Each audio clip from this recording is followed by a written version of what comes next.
السلام عليكم ورحمة الله وبركاته.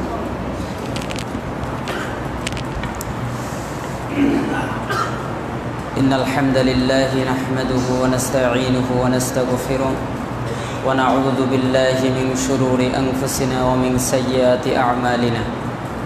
من يهده الله فلا مضل له ومن يضلل فلا هادي له.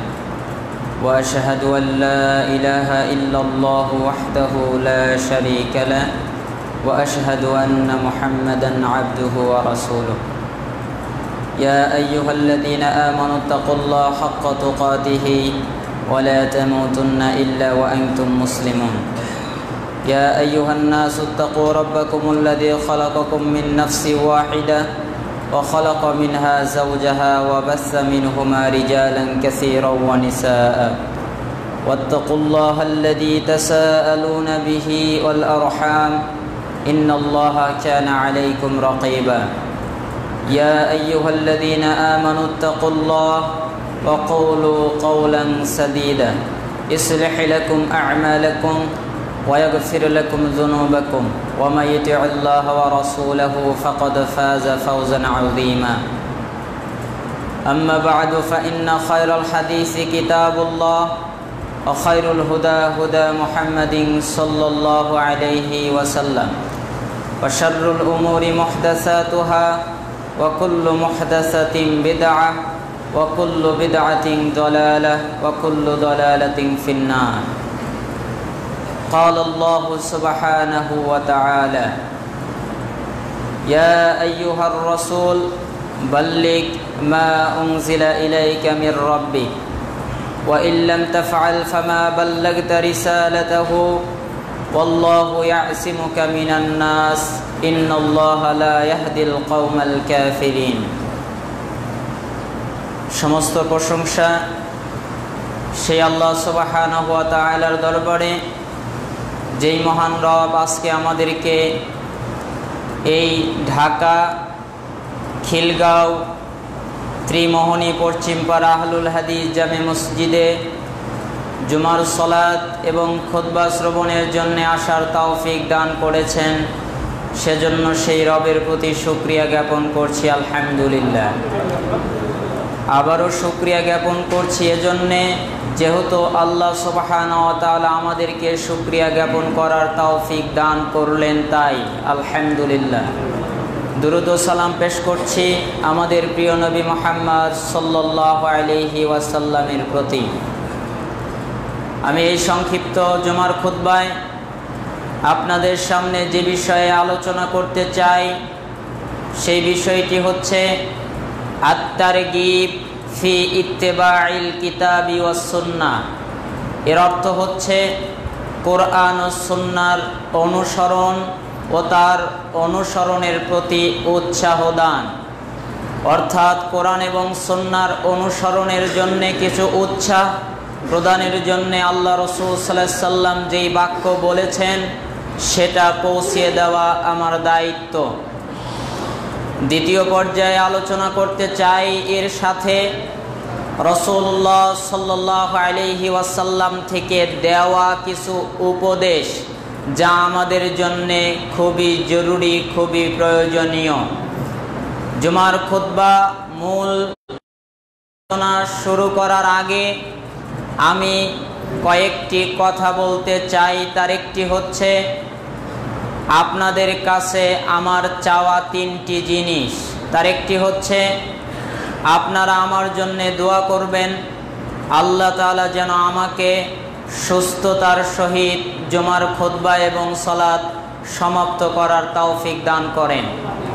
দ্বিতীয় দোয়া করবেন আমার জবান থেকে যেন কোনো পথভ্রষ্টতার কথা অথবা কোনো গোমরাহির কথা অথবা কোনো কোরআন সুন্নাহর বিরুদ্ধে কথা বের না হয়। তৃতীয় পর্যায়ে দোয়া করবেন আমি যেই কথাগুলো বলি সেইগুলো যেন আপনাদেরকে সহজভাবে বোঝাতে পারি। আর আপনাদের জন্য আমি দোয়া করব আল্লাহ যেন আপনাদেরকে যাবতীয় কল্যাণ দান করেন। আমার আলোচনায় বা জুমার খুতবায় শোনায় ধৈর্য ধারণ করার তৌফিক দান করেন এবং যেন সঠিকভাবে বোঝার তৌফিক দান করেন। আমি যেভাবে আলোচনা করতে চাই, কোরআনে যেভাবে আল্লাহ বলেছেন, হাদিসে যেভাবে আল্লাহর নবী বলেছেন এবং যেই কিতাবের রাইটার যেভাবে লিখেছেন, একটা শব্দ কম বেশি না করে যেভাবে হাদিসের কিতাবে আছে, যেভাবে কোরআনে আছে, ওইভাবেই যেন আমি পৌঁছাতে পারি, সেই তৌফিক যেন আমায় দান করেন আল্লাহ তাআলা। জুমার খুতবায় আমাদের যেই আলোচ্য বিষয় আত-তারগীব ফি ইত্তিবাইল কিতাবি ওয়াস সুন্নাহ, কোরআন ও সুন্নাহ অনুসরণ এবং তা অনুসরণের প্রতি উৎসাহ প্রদানের আগে কয়েকটি কথা যা আল্লাহ বলেছেন তার কিতাবে, অর্থাৎ কোরআন মাজিদে বলা হয়েছে আনুগত্য যে আল্লাহর নবী সাল্লাল্লাহু আলাইহি সাল্লামের করতে হবে, কথা আল্লাহ নিজে বলছেন এভাবে। সূরা নিসা 59 নম্বর আয়াতে।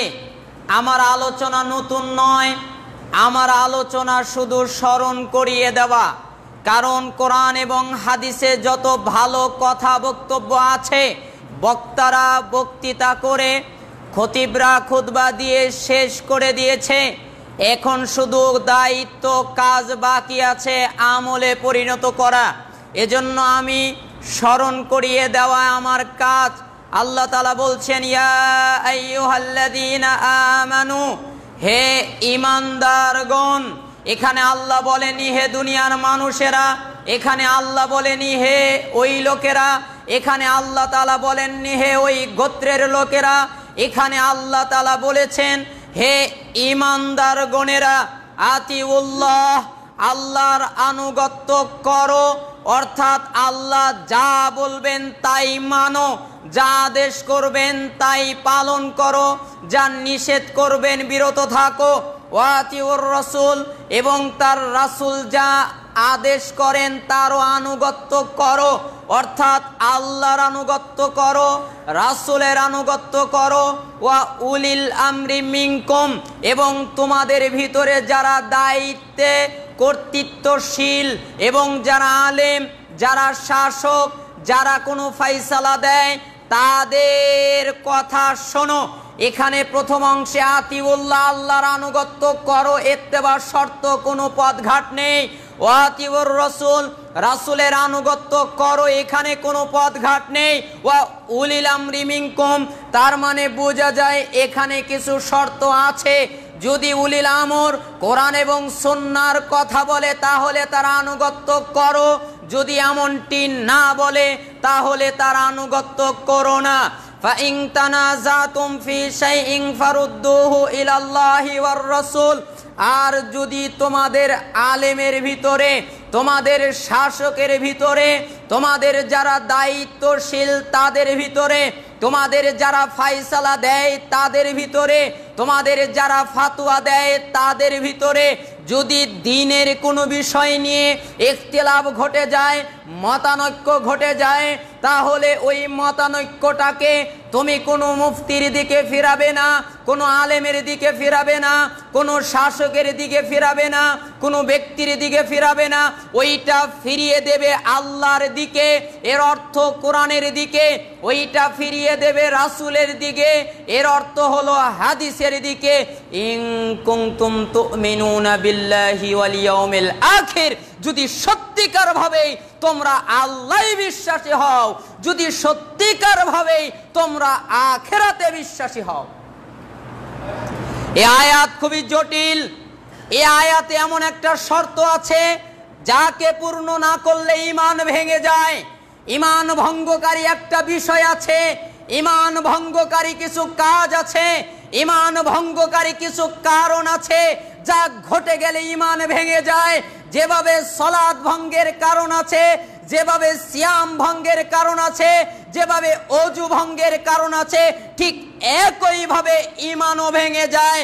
যদি আল্লাহ রাসূলের আনুগত্যে 19-20 করে, যদি রাসূলের হেদায়েতের চাইতে অন্য কোনো ব্যক্তির হেদায়েতকে উত্তম মনে করা হয়, অন্য কোনো ব্যক্তির হেদায়েতকে পরিপূর্ণ মনে করা হয়, তাহলে তার ঈমান ভেঙে যায়।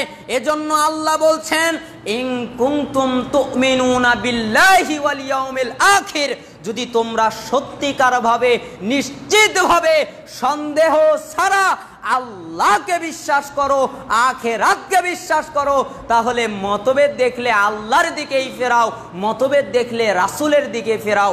যালিকা খায়রু আহসানু তাওয়িলা, এটাই হচ্ছে সবচেয়ে উত্তম সমাধান, এটাই হচ্ছে সবচেয়ে উত্তম ব্যাখ্যা, এটাই হচ্ছে সবচেয়ে উত্তম নীতি। এর চাইতে উত্তম সমাধান আর কোনোটা হতে পারে না। এই আয়াত বুঝাতে কি আল্লাহ তাআলা সূরা নিসার 65 নম্বরে আরেকটা আয়াত বলেছেন, ফালা ওয়া রাব্বিকা লা ইউমিনুনা হাত্তা ইউহাক্কিমুকা ফীমা শাজারা বাইনাহুম সুম্মা লা ইয়াজিদু ফি আনফুসিহিম হারাজাম মিম্মা কাদাইতা ওয়া ইউসাল্লিমু তাসলিমা। কিন্তু এমনটি হবে না, কিন্তু না, তারা মুমিন হতে পারবে না, তারা ঈমানদার হতে পারবে না যতক্ষণ পর্যন্ত হে নবী তোমাকে তাদের বিচারের ফায়সালাকারী নির্ধারণ না করবে। তুমি একটা ফায়সালা দেবে, ওই ফায়সালাটাকে মেনে না নেবে, তুমি একটা আদেশ করবে, ওই আদেশটাকে মেনে না নেবে, তুমি একটা নিষেধ করবে, ওই নিষেধটাকে মেনে না নেবে, তোমার যা ফায়সালা থাকবে এই ফায়সালাকে যতক্ষণ পর্যন্ত মেনে না নেবে ততক্ষণ পর্যন্ত সে ঈমানদার হতে পারবে না, পূর্ণ মুমিন হতে পারবে না, তার ভিতরে ঈমানের পরিপূর্ণতা পাওয়া যাবে না। এই আয়াত প্রমাণ করছে রাসূলুল্লাহ সাল্লাল্লাহু আলাইহি সাল্লামের আনুগত্যটা কত গুরুত্বপূর্ণ। আল্লাহ তাআলা বলছেন সূরা মুহাম্মাদের 33 নম্বর আয়াতে, ইয়া আইয়ুহাল্লাযীনা আমানু, হে ঈমানদারগণ, আতিউল্লাহ, আল্লাহর আনুগত্য করো, ওয়া আতিউর রাসূল, এবং তার রাসূলের আনুগত্য করো, ওয়ালা তুবতিলু আমালাকুম, এমনটি না করে আমলকে ধ্বংস করো না, আমলকে বাতিল করে দিও না। তোমরা যেই কাজ করো যা আল্লাহকে সন্তুষ্ট করার জন্য করা হয়, তোমরা যে ইবাদত করো যা আল্লাহ দিয়েছেন, তোমরা যেই শরীয়তের উপরে চলো যা আল্লাহ এবং রাসূল থেকে এসেছে, তোমরা যে আল্লাহকে বিশ্বাস করো, ওই আল্লাহ যেই শরীয়ত দিয়েছেন, যার উপরে নাজিল করেছেন, তার যদি আনুগত্য না হয়, তার নীতিতে যদি না হয়, তার বুঝে যদি না হয়, তোমার আমলটা বাতিল, তোমার কাজটা ধ্বংস, তোমার ইবাদত বরবাদ হয়ে যাবে। এজন্য তুমি আল্লাহর আনুগত্য করবে এবং রাসূলের আনুগত্য করবে। 19-20 হলে আমল বাতিল। কে বলেছেন? আল্লাহ তাআলা বলছেন। এই 3টে আয়াত দিয়ে একটা মেসেজ দিয়ে রাখলাম যে আল্লাহ রাসূলের আনুগত্য কতটা গুরুত্বপূর্ণ। এবার চলুন আমরা হাদিসের দিকে ইঙ্গিত করি। হাদিসে কি বলা হচ্ছে রাসূল সাল্লাল্লাহু আলাইহি সাল্লামের আনুগত্য সম্পর্কে? আন ইরবাদ ইবনে সারিয়া রাদিয়াল্লাহু আনহু قال, ইরবাদ ইবনে সারিয়া রাদিয়াল্লাহু আনহু থেকে বর্ণিত, তিনি বলছেন, ওয়াদানা রাসূলুল্লাহ সাল্লাল্লাহু আলাইহি ওয়াসাল্লাম মাউইযাতান ওয়াজিলাত মিনহাল কুলুব ওয়া যারাফাত মিনহাল উয়ুন। ইরবাদ ইবনে সারিয়া তিনি বলছেন, রাসূলুল্লাহ সাল্লাল্লাহু আলাইহি ওয়াসাল্লাম একদিন আমাদেরকে এমন ওয়াজ করলেন, এমন উপদেশ দিলেন, এমন নসিহত করলেন, তাতে আমাদের অন্তরসমূহ ভীত সন্ত্রস্ত হয়ে গেল, অন্তর ভয় পেয়ে গেল, আমরা ভীত হয়ে গেলাম, আমরা ভীত সন্ত্রস্ত হয়ে গেলাম, আমাদের হৃদয়ে ভয় পেয়ে গেল, আমাদের চক্ষু দিয়ে টস টস করে পানি পড়তে লাগলো, আমাদের চক্ষু দিয়ে অশ্রু পড়তে থাকলো, আমরা ভয় পেয়ে গেলাম। আমরা বললাম, ফাকুলনা ইয়া রাসূলুল্লাহ কান্নাহা মাউইদাতু মুআদ্দাইন ফাআউসিনা, আমরা বললাম, হে আল্লাহর নবী সাল্লাল্লাহু আলাইহি সাল্লাম, মনে হচ্ছে এটা যেন বিদায় নসিহত, মনে হচ্ছে এটা যেন শেষ ভাষণ, মনে হচ্ছে এরপরে আর আপনি আমাদেরকে নাসিহত করবেন না, এটা মনে হচ্ছে শেষ ভাষণ। হে আল্লাহর নবী, আপনি আমাদেরকে কিছু ওসিয়ত করুন, আপনি আমাদেরকে কিছু উপদেশ দিন যেটা আমরা শক্ত করে আঁকড়ে ধরব, আপনি আমাদেরকে কিছু ওসিয়ত করুন, আপনি আমাদেরকে কিছু উপদেশ দিন। কালা, তখন তিনি বললেন, উসিকুম বিতাকওয়াল্লাহ, আমি তোমাদেরকে উপদেশ দিচ্ছি আল্লাহ ভীতি, তাকওয়ার, তাকওয়ার উপদেশ দিচ্ছি, তোমরা আল্লাহ ভীতি অবলম্বন করবে, তোমরা আল্লাহকে ভয় করবে। আল্লাহর ভয় তোমাদের হৃদয়ের পদ্মমূল করে নিবে, একেবারে হৃদয়ের গহীনে গেঁথে নিবে। আল্লাহর ভয় তাকওয়া, এটার উপদেশ আমি আল্লাহর নবী তোমাদেরকে করছি। উসিকুম বিতাকওয়াল্লাহ ওয়াসসামি'i ওয়াত-তাআ। আর আমি তোমাদের আর উপদেশ করছি, নেতার কথা শুনবে এবং তার আনুগত্য করবে। হাদিসের অংশ দেখেন, নেতার কথা শুনবে, আগে ওয়াসসামি'i ওয়াত-তাআ, নেতার কথা শুনবে এবং তার আনুগত্য করবে। যদি তোমাদের কোনো নেতা কোনো কথা বলে, ওই কথাটা আগে শুনবে, কথাটা ঠিক কিনা। যদি দেখো কথাটি ঠিক আছে, তাহলে তার আনুগত্য হবে। যদি দেখো কথা ঠিক নেই, তাহলে আর তার আনুগত্য করবে না। ওয়া ইন তাআম্মার আলাইকুম আবদুন, আর এমনকি তোমাদের যদি একজন নিগ্র, একজন গোলাম, একজন খুবই নিগ্র, খুবই কৃষ্ণাঙ্গ এবং সবচেয়ে দুর্বল যদি তোমাদের নেতৃত্ব দেয়, তবুও তার আনুগত্য করবে। তাহলে আনুগত্য কিভাবে হবে? আগে শুনতে হবে, কথাটা কি আগে জানতে হবে, তার বিষয়টা কি আগে দেখতে হবে, সে কথাটা যা বলেছে এই কথাটি সঠিক কিনা। যদি সঠিক হয় তাহলে তার ইত্তেবা হবে, আনুগত্য হবে। আর যদি সঠিক না হয় তাহলে তার আনুগত্য হবে না। وَإِنَّهُ مَن يَعِشْ مِنكُم بَعْدِي فَسَيَرَى اخْتِلَافًا كَثِيرًا فَعَلَيْكُمْ بِسُنَّتِي وَسُنَّةِ الْخُلَفَاءِ الرَّاشِدِينَ الْمَهْدِيِّينَ عَضُّوا عَلَيْهَا بِالنَّوَاجِذِ। রাসূলুল্লাহ সাল্লাল্লাহু আলাইহি ওয়াসাল্লাম এর পরের অংশে তিনি বললেন, শুনে রাখো, তোমাদের মধ্যে নিঃসন্দেহে তোমাদের মধ্যে যারা আমার পরে বেঁচে থাকবে, আমি চলে যাব, আমি ইন্তেকাল করব, আমি মরে যাওয়ার পরে আমার পরে তোমরা যারা জীবিত থাকবে তারা দেখতে পারবে অনেক মতভেদ, তারা দেখতে পারবে অনেক ইখতিলাফ, তারা দেখবে একজনের সাথে আর একজনের মিল নেই, অনেক ইখতিলাফ দেখতে পারবে। যখন তোমরা ইখতিলাফপূর্ণ সময় হয়ে যাবে, তখন তোমাদের উপরে আবশ্যক হলো আমার সুন্নাতকে আঁকড়ে ধরা আর আমার খোলাফায়ে রাশেদিন, সুসংবাদ প্রাপ্ত, সুপথ প্রাপ্ত, হিদায়েত প্রাপ্ত খোলাফায়ে রাশেদিনের সুন্নাতকে আঁকড়ে ধরবে। আদ্দু আলাইহা বিন নওয়াজিজ, মারির দাঁত দিয়ে কামড়ে শক্ত করে আঁকড়ে ধরবে। যেভাবে মারির দাঁত দিয়ে শক্ত করে কোনো জিনিসকে আঁকড়ে ধরলে ছুটে যাওয়ার কোনো সম্ভাবনা থাকে না, ঠিক ওর চেয়ে শক্ত করে তোমরা সুন্নাতকে আঁকড়ে ধরবে। সুন্নাত অনুসরণ করে, সুন্নাতের ইত্তেবা করে, সুন্নাতের আমল করে, সুন্নাতের দাওয়াত দিয়ে, সুন্নাতের যত শর্ত আছে এগুলো পালন করে তোমরা তাকে শক্ত করে আঁকড়ে ধরবে। রাসূলুল্লাহ সাল্লাল্লাহু আলাইহি ওয়াসাল্লাম এই কথা বললেন, ওয়াইয়াকুম মুহদাসাতিল উমুর ফাইন্না কুল্লা বিদআতিন দালালা।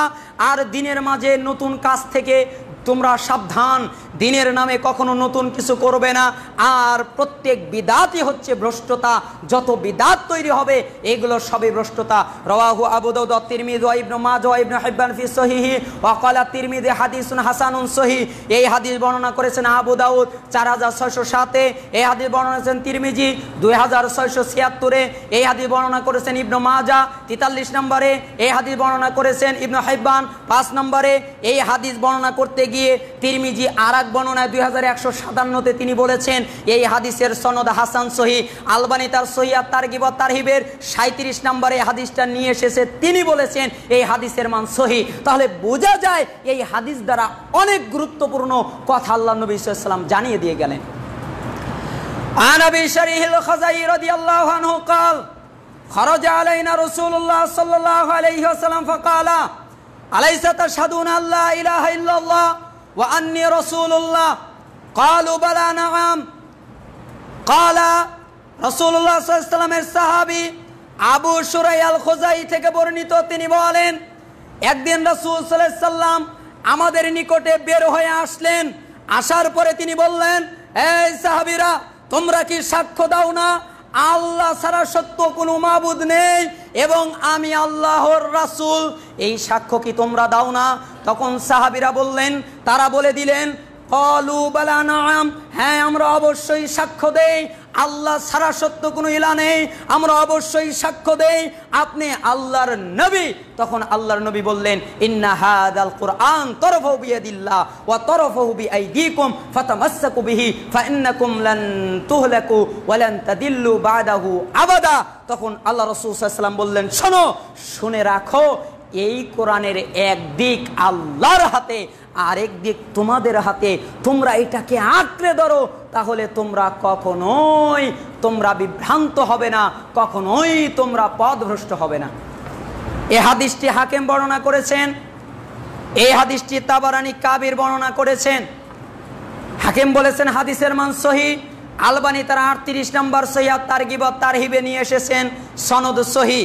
এই হাদিস বোঝাতে গিয়ে আরেকটি হাদিস আছে এর চাইতে একটু ব্যাখ্যা বেশি, সেখানে আন মুহাম্মদ ইবনে জুবাইর ইবনে মুতাইন আন আবিহি ক্বাল, জুবাইর ইবনে মুতাইন থেকে বর্ণিত, তিনি বলছেন, তিনি তার পিতা অর্থাৎ মুহাম্মদ তার পিতা থেকে বর্ণনা করেন, অর্থাৎ জুবাইর বিন মুতাইন তিনি বলছেন যে রাসূলুল্লাহ সাল্লাল্লাহু আলাইহি ওয়াসাল্লাম কুন্না মা রাসূলিল্লাহ সাল্লাল্লাহু আলাইহি ওয়াসাল্লাম বিল জুহফাতি ফাকালা, একদিন আল্লাহ রাসূল সাল্লাল্লাহু আলাইহি ওয়াসাল্লাম জোফা নামক স্থান থেকে বের হয়ে আসে আমাদের কাছে, তিনি বললেন, কি বললেন, সেখানে বিস্তারিত বললেন, আলাইসা তাশহাদুনা আল্লা ইলাহা ইল্লাল্লাহ ওয়াহদাহু লা শারীকা লাহ ওয়া আন্নী রাসূলুল্লাহ ওয়া আন্নাল কুরআনা জাআ মিন ইনদিল্লাহ ফাকালা ওয়া ফি রিওয়ায়াতিন ক্বালা ফাআবশিরু ফাইন্না হাদাল কুরআন তরফু বিয়াদিল্লাহ ওয়া তরফু বিআইদিকুম ফাতামাসসাকু বিহি ফাইন্নাকুম লান তাদিল্লু ওয়া লান তুহলাকু বাদাহু আবাদা, রাওয়াহুল বাজ্জার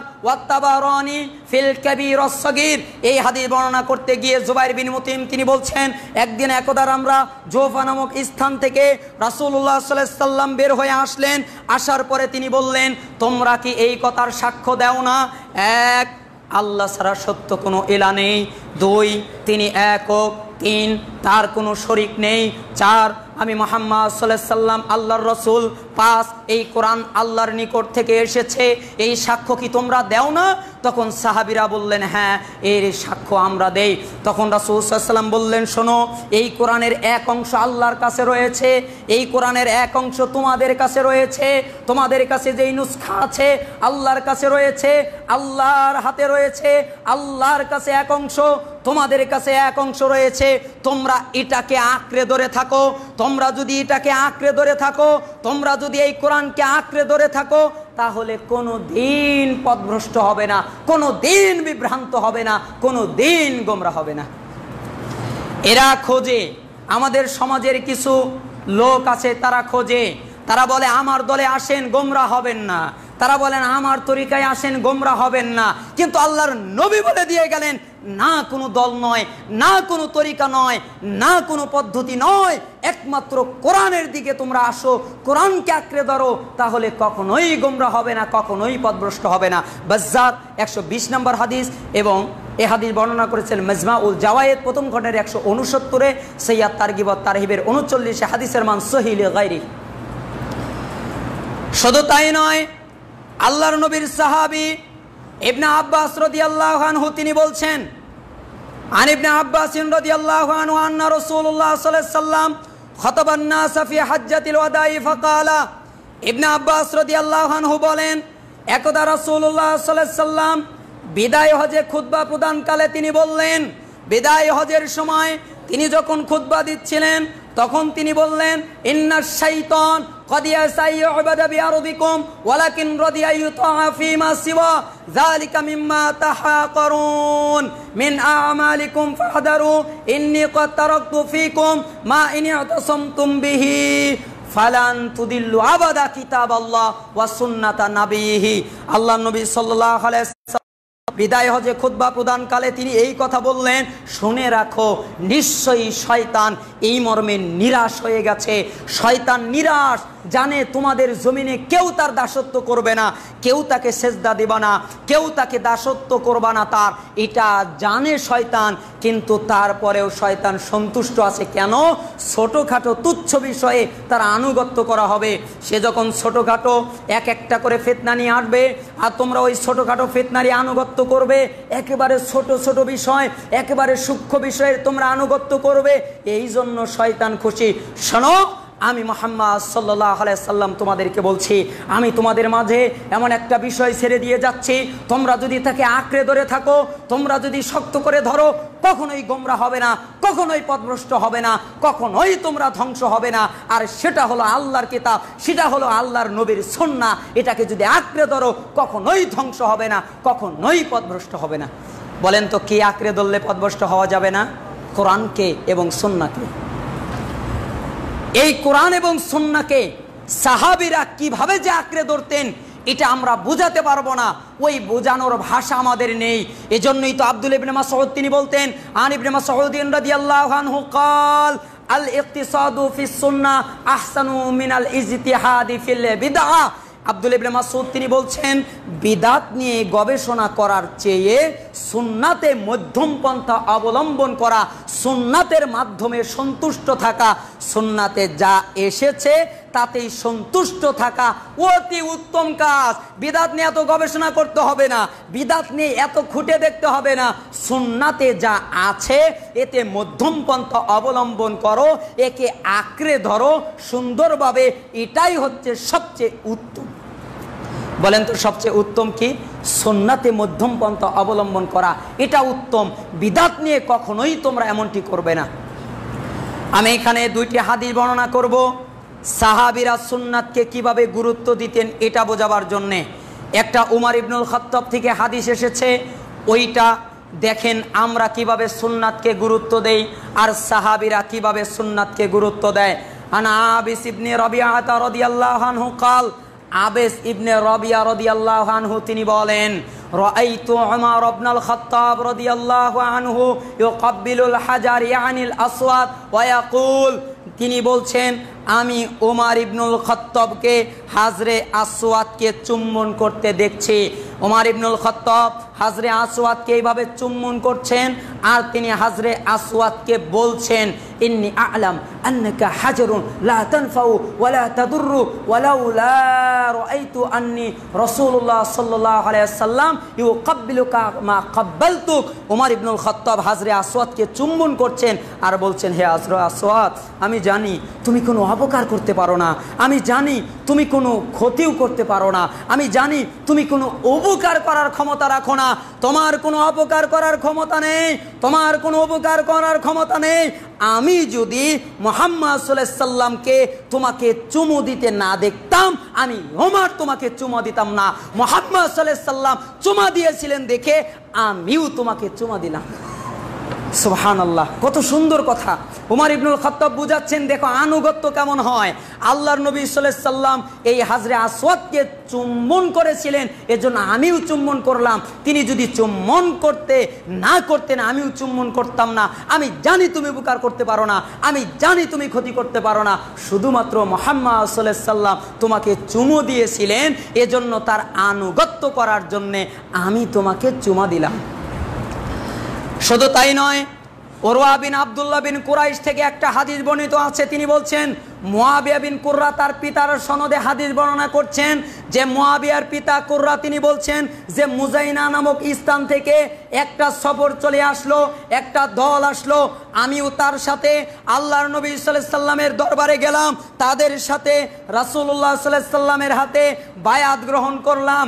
তখন আমি দেখলাম আল্লাহ রাসূল সাল্লাল্লাহু আলাইহি সাল্লামের জামার এই যে গলাবন্ধ এইটা খোলা ছিল। এইটা দেখার পরে আমি তার পিছন দিয়ে হাত ঢুকিয়ে দিলাম, তার পিছনে খতমে নবুয়াত মোহরে নবুয়াত ছিল, তার উপরে আমি স্পর্শ করলাম।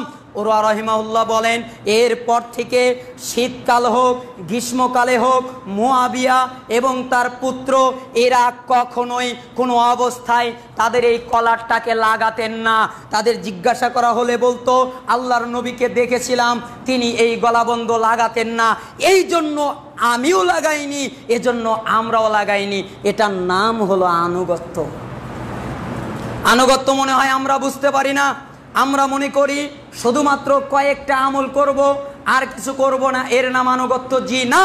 কয়েকটা আমল করব আর কয়েকটা করব না, এর নাম আনুগত্য নয়। আল্লাহর নবী সাল্লাল্লাহু আলাইহি সাল্লাম থেকে যা প্রমাণিত হয়েছে সব আমল করব, আল্লাহ নবী সাল্লাল্লাহু আলাইহি সাল্লাম থেকে যা নিষেধকৃত বিষয় হয়েছে সবগুলোকেই ত্যাগ করব, এর নামই হচ্ছে আনুগত্য, যেখানে আমার কোনো নিজের চাহিদা থাকবে না। এজন্য আল্লাহ নবী সাল্লাল্লাহু আলাইহি সাল্লাম বলেছেন, লা ইউমিনু আহাদুকুম হাত্তা ইয়াকুনা হাওয়াহু তাবআন লিমা জিতু বি, তোমাদের কেউ ঈমানদার হবে না যতক্ষণ পর্যন্ত তাদের প্রবৃত্তি আমার আনিত দ্বীনের প্রতি আনুগত্যশীল না হবে। আমি যেই বিষয় দিয়েছি এই বিষয়ের উপরে আনুগত্যশীল হবে, এই বিষয়ের উপরে নত হবে, এই বিষয়ের উপরে নিজেকে সঁপে দেবে, তাদের প্রবৃত্তিকে দমন করবে আর আমার আনিত বিষয়কে মেনে নেবে। যদি মেনে না নেয় তাহলে মুমিন হতে পারবে না। ইমাম নববী তার 41 নম্বরে হাদিস বর্ণনা করেছে। ইত্তেবায়ে সুন্নাহর অংশে আর একটা হাদিস বলবো, সময়ে যেহেতু লম্বা প্রয়োজন এজন্য আমি সংক্ষিপ্ত করব, তারপরে আমরা উপদেশ শুরু করব। রাসূল সাল্লাল্লাহু আলাইহি ওয়াসাল্লাম কি উপদেশ আমাদের দিয়েছেন। আন আবি আইয়ুব আল আনসারী রাদিয়াল্লাহু আনহু قال, আবু আইয়ুব আল আনসারী রাদিয়াল্লাহু আনহু থেকে বর্ণিত, তিনি বলেন, আওয়াব বিন মালিককে তিনি বলতে শুনেছেন, তিনি বলেছেন, খরাজা রাসূলুল্লাহ সাল্লাল্লাহু আলাইহি ওয়াসাল্লাম ওয়া হুয়া মারউবুন, একবার রাসূল সাল্লাল্লাহু আলাইহি ওয়াসাল্লাম ভীত সন্ত্রস্ত অবস্থায় আমাদের ভিতরে বের হয়ে তিনি এসে বললেন, আতুআইনে মা কুনতু বাইনা আযহুরিকুম ওয়া আলাইকুম বি কিতাবিল্লাহ আহিল্লু হালালাহু ওয়া হাররিমু হারামাহু। আল্লাহ নবী সাল্লাল্লাহু আলাইহি ওয়াসাল্লাম বের হয়ে বসলেন, আসার পরে বললেন, আমি নবী যতক্ষণ তোমাদের মধ্যে থাকব ততক্ষণ তোমরা আমার আনুগত্য করবে। আমি নবী যতদিন তোমাদের ভিতরে থাকব ততদিন তোমরা আমার আনুগত্য করবে, আমার আদেশ নিষেধ অনুযায়ী চলবে। আমার পরে তোমরা কোরআনকে আঁকড়ে ধরবে। আল্লাহর কিতাবে যা হালাল আছে তাকেই হালাল জানবে, আল্লাহর কিতাবে যা হারাম আছে তাকেই হারাম জানবে। তাবারানি কাবির কিতাবের 38 খণ্ডের 18 পৃষ্ঠায় হাদিসটা বর্ণনা করেছেন, এর সনদ সহিহ। এই হাদিসটা নিয়ে আমাদের এক চক্র দল আছে, তারা বিভ্রান্ত হয়ে গেছে। তারা বলছে আল্লাহর কিতাবে যা পাবে তাই আনুগত্য করবে, এর অর্থ হলো কোরআনে যা আছে তাই আনুগত্য হবে। এর অর্থ হলো হাদিসে যা আছে তার আনুগত্য হবে না, কারণ আল্লাহর কিতাব বলতে কোরআন, আল্লাহর কিতাব বলতে হাদিস নয়। এক শ্রেণীর লোকেরা মুনকিরুল হাদিস, তারা হাদিসকে অস্বীকার করে বসেছে, আবার তারা এই হাদিস থেকে দলিলও দেয়। তারা বলছে আল্লাহর নবী তো বলেছেন কোরআনে যা পাও হালাল তাই গ্রহণ করবে, কোরআনে যা পাও হারাম তাকে বর্জন করবে, তাহলে আল্লাহর কিতাব কোরআনকেই মানতে হবে, আমরা হাদিস মানতে রাজি নয়। জি না, যারা এই দাবি করেছে ওরা তো কোরআনকেও মানেনি, ওরা হাদিসকে তো মানেই নাই, এবং কি কোরআনকেও মানেনি, কারণ এই কোরআনের ভিতরেই আছে ওমা আতাকুমুর রাসূলু ফাখুযুহু ওমা নাহাকুম আনহু ফান্তাহু। রাসূল তোমাদেরকে যা দেয় তোমরা তা গ্রহণ করো, রাসূল তোমাদেরকে যা থেকে নিষেধ করে তোমরা তা থেকে বিরত থাকো। এই আয়াত ওরা অস্বীকার করেছে, যদি স্বীকার করে তাহলে রাসূল সাল্লাল্লাহু আলাইহি সাল্লামের আনুগত্য করে না কেন, তাহলে তার হাদিস মানে না কেন? এই সূরা হাশরের 7 নম্বর আয়াত দ্বারা বোঝা যায় ওরা কোরআন কেউ অনুসরণ করে না, এবং কি কোরআনের আনুগত্য করে না। কারণ নিসার 80 নম্বর আয়াতে আল্লাহ বলেছেন, মাইয়ুতির রাসূল ফাকাদ আতা আল্লাহ, যে ব্যক্তি রাসূলের আনুগত্য করলো ও যেন আল্লাহরই আনুগত্য করলো। তাহলে রাসূলের আনুগত্য করলে আল্লাহর হয়, এই কথাই আল্লাহর নবী বলেছেন, মান আতাআনি ফাকাদ আতা আল্লাহ ওয়া মান আসানি ফাকাদ আসাল্লাহ। যে ব্যক্তি আমার আনুগত্য করলো সে আল্লাহরই করলো, যে ব্যক্তি আমার অবাধ্যচরণ করলো সে আল্লাহর অবাধ্যচরণ করলো। ইবনে মাজাহ 3 নম্বর হাদিস এটা। তাহলে এই কোরআন এবং হাদিসের আলোকে এটা প্রমাণিত হয়, যারা হাদিস অস্বীকার করেছে এবং কোরআন মানার দাবি করে মূলত ওরা কোরআনকেও অস্বীকার করেছে। তো যাই হোক, আমরা এখানে সংক্ষিপ্তভাবে ইত্তেবায়ে সুন্নাহ কিছু বোঝাতে চেষ্টা করলাম। আল্লাহ তাআলা আমাদের বুঝে তৌফিক দান করুন। আলহামদুলিল্লাহি ওয়াহদা ওয়াসসালাতু ওয়াসসালামু আলা রাসূলিল্লাহ, আম্মা বাদ।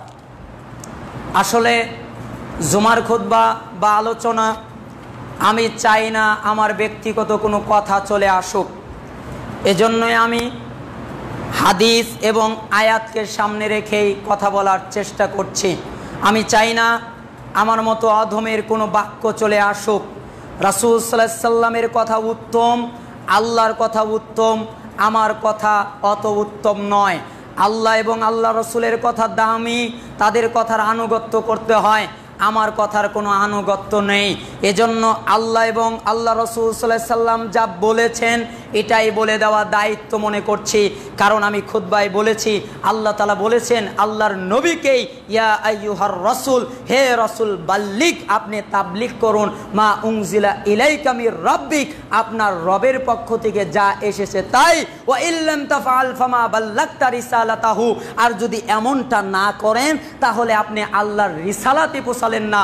ওয়াল্লাহু ইয়াসিমুকা মিনান নাস, মানুষকে দেখে ভয় পেয়েন না, তাদের থেকে আমি আপনাকে হেফাজত করব। ইন্নাল্লাহা লা ইয়াহদিল কওমাল কাফিরিন, নিশ্চয়ই যারা কাফের তাদেরকে আল্লাহ সৎ পথ দেয় না। সূরা মায়েদা আয়াত নাম্বার 67। এই আয়াত থেকে বোঝা যায় আল্লাহ যা দিয়েছেন এটা বলাই যুক্তিসঙ্গত, আল্লাহর নবী যা দিয়েছেন এটা বলাই যুক্তিসঙ্গত, এর বাহিরে যা আছে এগুলো বেহুদা, কোনো প্রয়োজনই নাই। এজন্য আমরা উপদেশ অংশে আসি। কি উপদেশ? আমি আপনাদেরকে 5টা উপদেশ করব আল্লাহ নবী সাল্লাল্লাহু আলাইহি সাল্লামের 5টা হাদিসের আলোকে। যেহেতু আমরা ইত্তেবায়ে সুন্নাহ বুঝাচ্ছি, এজন্য আল্লাহর নবীর কিছু আদেশ বোঝা শোনা খুবই প্রয়োজন বোধ মনে করছি। আপনারা কষ্ট মনে করবেন না, আমার হাড়ের সমস্যা আছে, এজন্য আমি খুব জোরে কথা বলতে পারি না ইদানিং কয়েকদিন হলো। তো যাই হোক, আল্লাহ তাআলা শিফা দান করুন। এখানে আল্লাহ নবী সাল্লাল্লাহু আলাইহি সাল্লামের একটা হাদিস, যেটা মুআয ইবনে জাবাল একটা প্রশ্ন উত্তরের মাধ্যম হয়েছিল, যেটা তিরমিজি 2616 নাম্বার, যেটা তাহাকিক, আর যেটা ইসলামিক ফাউন্ডেশন 2617 নাম্বার। ওই হাদিসটা আমি সনদ সহ পড়ছি এভাবে, যেভাবে ইমাম তিরমিজি নিয়ে এসেছেন। হাদ্দাসানা ইবনে আবি উমার হাদ্দাসানা আব্দুল্লাহ বিন মুআদ আস-সানাআনি আন মা'মার আন আসিম ইবনে আবি নাজুদ আন আবি ওয়াইল আন মুআদ ইবনে জাবাল রাদিয়াল্লাহু আনহু قال كنت مع النبي صلى الله عليه وسلم في سفر فأصبحت يوما قريبا منه ونحن نسير فقلت يا رسول الله صلى الله عليه وسلم। এই হাদিসটা ইমাম তিরমিজি বর্ণনা করছেন। আবু ঈসা ইমাম তিরমিজি তিনি বলছেন 2616তে বর্ণনা করছেন তার সনদে, যে আমাকে হাদিস বর্ণনা করছেন ইবনে আবি উমার। তিনি বলেন আমাকে হাদিস বর্ণনা করেছেন আব্দুল্লাহ বিন মুআজ আস-সানাআনি, তিনি মা'মার থেকে, তিনি আসিম বিন আবিন নাজুদ থেকে, তিনি বর্ণনা করছেন আবু ওয়াইল থেকে, তিনি বর্ণনা করছেন মুআজ বিন জাবাল থেকে। মুআজ বিন জাবাল রাদিয়াল্লাহু আনহু তিনি বলেন, কোনো একটা ভ্রমণে একদিন আমরা আল্লাহ নবী সাল্লাল্লাহু আলাইহি সাল্লামের সাথে ছিলাম। আমি আল্লাহ নবীর কাছাকাছি হতে পারি নাই। কোনো একদিন আমি আল্লাহ নবী সাল্লাল্লাহু আলাইহি সাল্লামের খুব কাছাকাছি হলাম, একেবারে নিকটে চলে আসলাম। ফাকুলতু ইয়া রাসূলুল্লাহ, তখন আমি আল্লাহ নবী সাল্লাল্লাহু আলাইহি সাল্লামকে বললাম, আল্লাহর নবীকে বললাম, আখবিরুনি বিআমালিন ইদখিলুনি আল জান্নাহ ওয়া ইউবাঈদুনি মিনান নার ওয়া ফি রিওয়ায়াতিন ওয়া ইউবাঈদুনি আনিন নার। আমি আল্লাহর নবী সাল্লাল্লাহু আলাইহি সাল্লামকে বললাম, হে আল্লাহর নবী, আমাকে আপনি এমন একটা আমল বলে দিন যে আমল করলে আমি জান্নাতে চলে যাব। আমাকে এমন একটা আমল বলে দিন যে আমলের কারণে আমি জাহান্নাম থেকে বেঁচে যাব। হে আল্লাহর নবী, আপনি আমাকে এমন একটা আমল বলে দিন যা আমাকে জান্নাতে নিয়ে যাবে। আপনি আমাকে এমন একটা আমল বলে দিন যা আমাকে জাহান্নাম থেকে বিরত রাখবে। ফাকালা ওয়া ফি রিওয়ায়াতিন কালা, তখন রাসূল সাল্লাল্লাহু আলাইহি সাল্লাম বললেন, লাকাদ সাআলতানি আন আযীমিন ওয়া ইন্নাহু লা ইয়াসিরুন আলা মা ইয়াসরাহুল্লাহু তাআলা আলাইহি ওয়া ফি রিওয়ায়াতিন মা ইয়াসরাহুল্লাহু আলাইহি তা'বুদুল্লাহ ওয়া লা তুশরিকু বিহি শাইআ ওয়া তুকিমুস সালাহ ওয়া তুতিয়াজ যাকাহ ওয়া তাসুমু রমাদান ওয়া তাহজ্জুল বাইত। তখন আল্লাহর নবী সাল্লাল্লাহু আলাইহি সাল্লাম বললেন, মুআজ, তুমি তো একটা গুরুত্বপূর্ণ বিষয়ে প্রশ্ন করেছো, তুমি একটা জটিল বিষয়ে প্রশ্ন করেছো, তবে এটা তার জন্য সহজ হয়ে যাবে যার জন্য আল্লাহ তাআলা সহজ ব্যবস্থা করে দেবেন। শোনো, তুমি একমাত্র আল্লাহর ইবাদত করবে, তার সাথে কাউকে শরীক করবে না। যত ইবাদত শুধুমাত্র একমাত্র কেবলমাত্র আল্লাহর জন্য করবে। তুমি ফরজ সালাত আদায় করবে, কখনো ফরজ সালাত ত্যাগ করবে না। তুমি যাকাত দেবে, কখনো যাকাত ত্যাগ করবে না। তুমি রমাদানের ফরজ সিয়াম রাখবে, কখনো সিয়াম ত্যাগ করবে না। তোমার উপরে হাজ ফরজ হয়ে গেলে তুমি বাইতুল্লাহর হাজ করবে। আল্লাহ নবী সাল্লাল্লাহু আলাইহি সাল্লামের উত্তর কিন্তু শেষ। এরপরেও আল্লাহ নবী সাল্লাল্লাহু আলাইহি সাল্লাম থামলেন না। এরপরে তিনি বললেন, আলা আখবিরুকা আলা আদুল্লুক আলা আবওয়াবিল খাইর, হে মুআজ আমি কি তোমাকে বলে দেব না কল্যাণের দরজা কি, যেই দরজা দিয়ে তুমি কল্যাণে প্রবেশ করতে পারবে, এমন একটা দরজা কি তোমাকে বলে দেব না? শোনো, আস-সাওমু জুন্নাতুন, সাওম হচ্ছে ঢাল স্বরূপ। তোমার জাহান্নাম থেকে, জাহান্নামের আগুনের ঢাল, জাহান্নামকে ত্যাগ করবে, জাহান্নামকে দূরে রাখবে, ঢাল হিসেবে ব্যবহৃত হবে তোমার সিয়াম। ওয়াস-সাদাকা তুতফিউল খাতিয়া কামা ইতফিউল মাউন নার ওয়া সালাতুর রাজুলি মিন জাওফিল লাইল। আর শোনো, তুমি যে দান করবে, তুমি যে খায়রাত করবে, এই তোমার দান, তোমার খায়রাত, এটা এমন কাজ করবে তোমার জাহান্নামের আগুনকে নিভিয়ে দেবে। যেভাবে একটা আগুনের ভিতরে পানি ফেলে দিলে আগুন নিভিয়ে যায়, ঠিক তুমি যদি দান সাদকা করো তাহলে তোমার জাহান্নামের আগুন নিভে যাবে। আর মধ্যরাতে যদি তুমি সালাত আদায় করো তাহলে তোমার জাহান্নামের আগুন নিভে যাবে। রাসূল সাল্লাল্লাহু আলাইহি সাল্লাম থামলেন না, বললেন কালা সুম্মা তালা। এরপরে তিনি বললেন, তিনি তেলাওয়াত করলেন তাতাজাফা জুনুবুহুম আনিল মাদাজি হাত্তা বালাগা ইয়ামালুন। এই আয়াত 16-17 সূরা সাজদার দুটি আয়াত পরিপূর্ণ তেলাওয়াত করলেন। তেলাওয়াত করার পরে এইখানে আল্লাহর নবী বুঝালেন যে আল্লাহ বুঝাতে যাচ্ছেন ওই তো যারা রাত্রে বিছানা থেকে আলাদা থাকে, তাদের পার্শ্ব বিছানা থেকে আলাদা হয়ে যায়, তারা রাত্রে তাদের প্রতিপালককে ডাকে, শুধু এমনিই ডাকে না, আশায় ডাকে, জান্নাতের আশায়, এমনিই ডাকে না, ভয়ে ডাকে, জাহান্নামের ভয়ে। সে আল্লাহকে বলে আল্লাহ আমাকে জান্নাত দান করো, সে আল্লাহকে বলে হে আল্লাহ তুমি আমাকে জাহান্নাম থেকে রক্ষা করো। সে জান্নাতের আশায় এবং জাহান্নামের ভয়ে আল্লাহকে ডাকে, এবং আমি তাকে যেই রিজিক দিয়েছি তা থেকে সে ব্যয় করে। কেউ জানে না, কারো ক্ষমতা নেই। এর জন্য নয়ন প্রীতিকর জান্নাতে কি লুক্কায়িত রাখা হয়েছে, তার প্রতিদান স্বরূপ, তার কাজের বদলা স্বরূপ কেউ জানে না।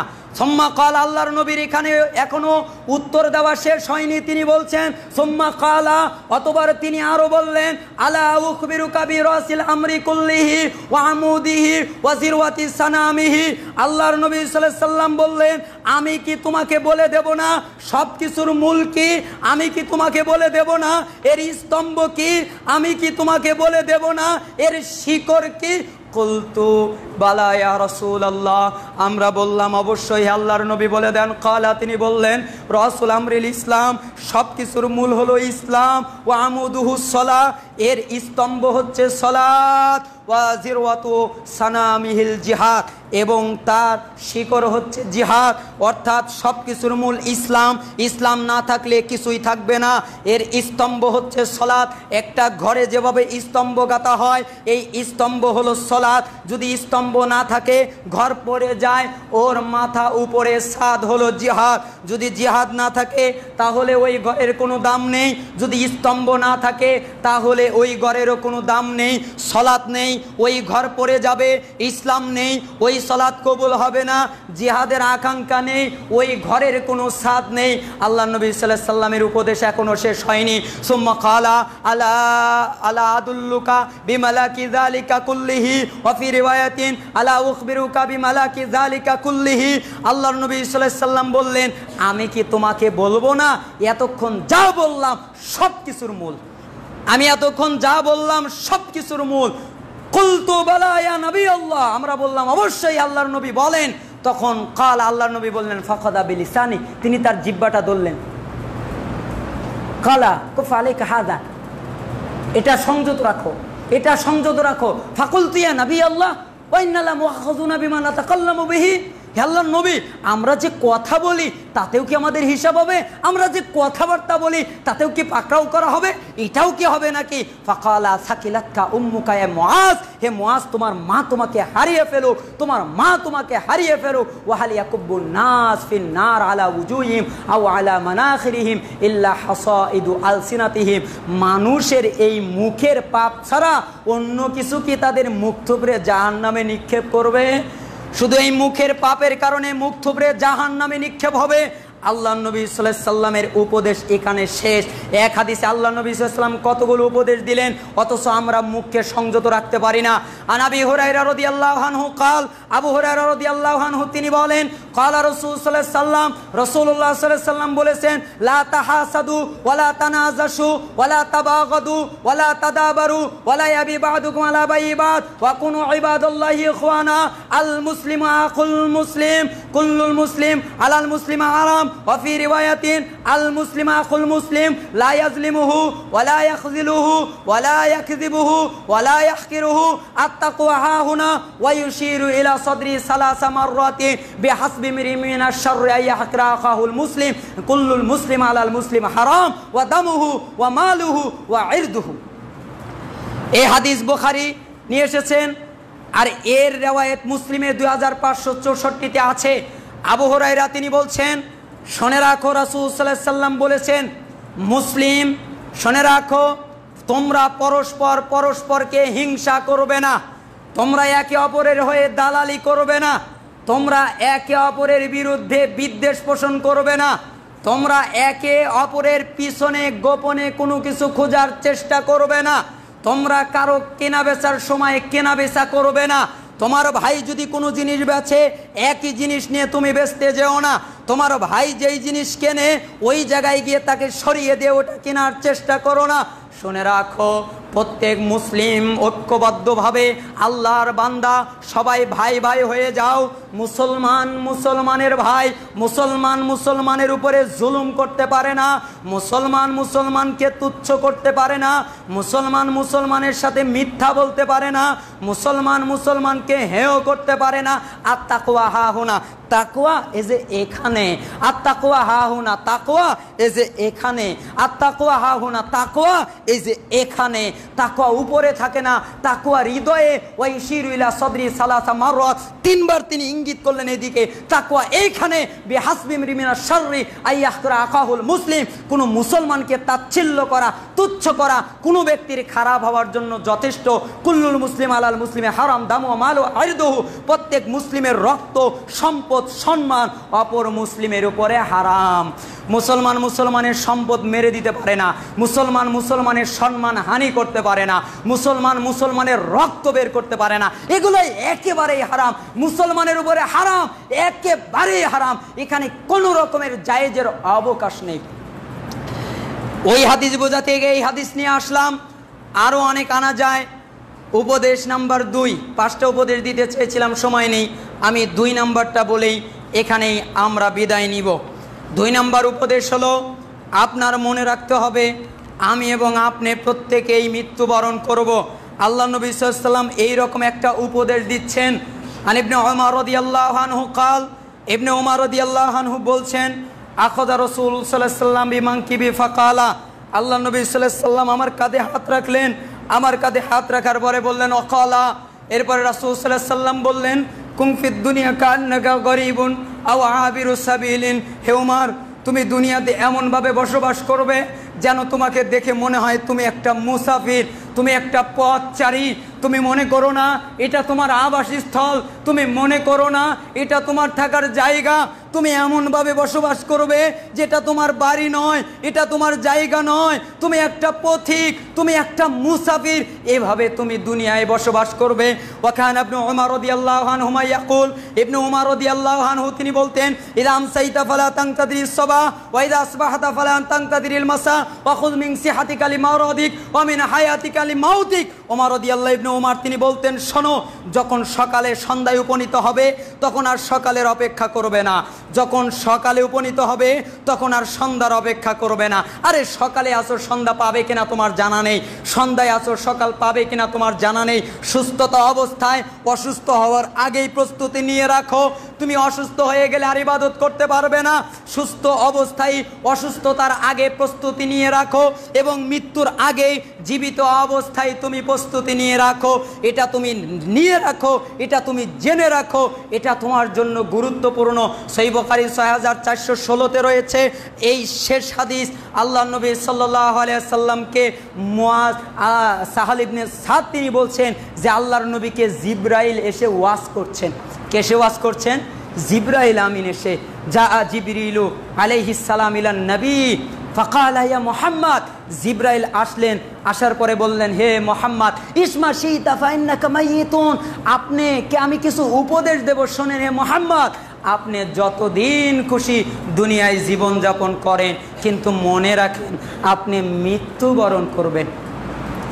ওয়া হাবিব মানা হাবাবদা ফাইন্নাকুম মাফারিকুহু, যার সাথে খুশি বন্ধুত্ব করুন, কিন্তু মনে রাখবেন আপনি তাকে ছেড়ে যাবেন। ওয়া আমাল মা শিনতা ফাইন্নাকা মাজজিয়ুম বিহি, যা ইচ্ছা কাজ করুন, কিন্তু মনে রাখেন আপনি তার প্রতিদান পাবেন। সুম্মা ক্বালা ইয়া মুহাম্মদ, আমি জিবরাইল আরো বলছি, হে মুহাম্মদ, শারাফুল মুমিন কিয়ামুল লাইল ওয়া সালাতু ইজ্জুহু ইস্তিগনা ওয়া আনিন নাস, শুনে রাখেন মুমিনের সম্মান হলো রাত্রে সালাত আদায়ে, এবং তার মর্যাদা হলো মানুষের প্রতি মুখাপেক্ষী না হওয়ার মধ্যে। মানুষের প্রতি কোনো মুখাপেক্ষী হবে না, মানুষের দিকে তাকিয়ে থাকবে না, মানুষের কাছে কিছু চাইবে না, আল্লাহর প্রতি মুখাপেক্ষী হবে এবং রাতে সালাত আদায় করবে। হাকিম 7921, সৈয়দ তারগিব তারহিব 831, সিলসিলায় সহিহার 831 এই হাদিসটি এসেছে, হাদিসের মান সহি। আমি এইখানেই আমাদের উপদেশ শেষ করতে চাইলাম। 3টি কথা আমার থেকে অ্যাড করছি। তার একটা হলো, আলী রাদিয়াল্লাহু আনহু বলতেন, দুনিয়া তো ধীরে ধীরে বিদায় নিচ্ছে আর আখেরাত ক্রমেই এগিয়ে আসছে, উভয়ের কিছু উত্তরাধিকারী আছে, তোমরা দুনিয়ার উত্তরাধিকারী হইও না, আখেরাতের উত্তরাধিকারী হও, কারণ আজকে শুধু আমলের সুযোগ, কোনো হিসাব নাই, আর আগামীকাল পরকাল হিসাবের দিন, শুধু হিসাব হবে, কোনো আমলের সুযোগ নাই, অতএব আজকে করে নাও। হাসান বসরি এই কথা বলতেন, দুনিয়া তো ঘূর্ণায়মান 2 চাকার মতো, মানুষ ঘূর্ণায়মান 2 চাকার ভিতরে আছে, রাত তাকে দিনের কাছে ফেরত দেয়, দিন আবার ফিরিয়ে দেয় রাতের কাছে, এভাবে তারা ঘোরাতে ঘোরাতে একবার ধাক্কা দিয়ে কবরে ফেলে দেবে, আখেরাতের কাছে ফেলে দেবে। এই জন্য তোমার চাইতে ঝুঁকিতে আর কে আছে? এই জন্য ভাই সাবধান, আমরা সতর্ক হয়ে যাই। আল্লাহ তাআলা আমাদেরকে সতর্ক হওয়ার তৌফিক দান করুন। আমি আপনাদের কাছে ক্ষমা চাচ্ছি, আসলে আমাকে বলা হয়েছিল 1:15-তে খুতবা শেষ করতে, তাও 2-3 মিনিট বেশি হয়ে গেছে, এজন্য আমি ক্ষমা প্রার্থী, আমাকে ক্ষমা করবেন সবাই। এখানে আপনাদের জন্য একটা দাওয়াত, নূর জামে মসজিদ, গৌরনগর পূর্বপাড়ায়, আসরের সালাতের পর থেকে শেখ আকরামুজ্জামান বিন আব্দুল সালাম, শেখ ইমামউদ্দিন বিন আব্দুল বাসির সহ আরও অনেক সৈয়দ আলেমরা থাকবেন, আপনাদেরকে আমন্ত্রণ করা হচ্ছে। এবং একজন